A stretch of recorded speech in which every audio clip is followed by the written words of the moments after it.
మహిళలకు ఇచ్చిన హామీల సాధనకై పోస్ట్ కార్డు ఉద్యమం చేపట్టారు బీఆర్ఎస్ ఎమ్మెల్సీ కవిత. తెలంగాణ జాగృతి ఆధ్వర్యంలో 10,000 పోస్ట్ కార్డులు సేకరించి సీఎం రేవంత్ రెడ్డికి పంపినట్టుగా తెలిపారు. హామీల అమలుపై మార్చి 8న ప్రకటన చేయకపోతే ఉద్యమిస్తామన్నారు. లక్షలాది పోస్ట్ కార్డ్స్ తయారు చేసి సోనియా గాంధీకి పంపుతామన్నారు ఎమ్మెల్సీ కవిత. ఆడబిడ్డల పట్ల కాంగ్రెస్ ప్రభుత్వానికి నిర్లక్ష్యం తగదన్నారు ఎమ్మెల్సీ కవిత. అభయహస్తం డబ్బులు ఇస్తామని చెప్పి మీరు ఎన్నికల సందర్భంగా చెప్పినారు.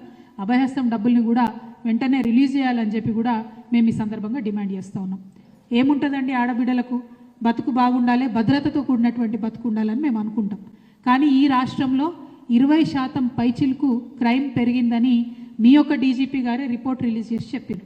20% రాష్ట్రంలో నేరాల సంఖ్య మహిళల మీద పెరిగిందని చెప్పారు.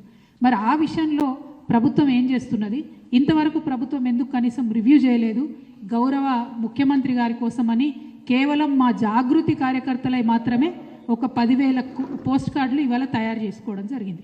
ఇది గౌరవ ముఖ్యమంత్రి గారికి మేము ఇవ్వడం జరుగుతుంది. జాగృతి ఆధ్వర్యంలో కేవలం మా జాగృతి ఆడబిడ్డలో కార్యకర్తలై మాత్రమే 10,000 పోస్ట్ కార్డులు ఇవాళ సేకరించి మీకు ఇక్కడ చూపిస్తూ ఉన్నాం.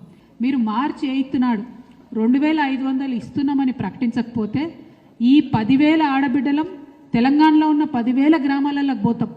వేలాదిగా లక్షలాదిగా ఇట్లాంటి పోస్ట్ కార్డులే తయారు చేసుకొని మీ సోనియా గాంధీ గారికి 10 జనపథ్కి మేము పంపుతామని ఈ సందర్భంగా ప్రభుత్వానికి మేము హెచ్చరిక చేస్తూ ఉన్నాం.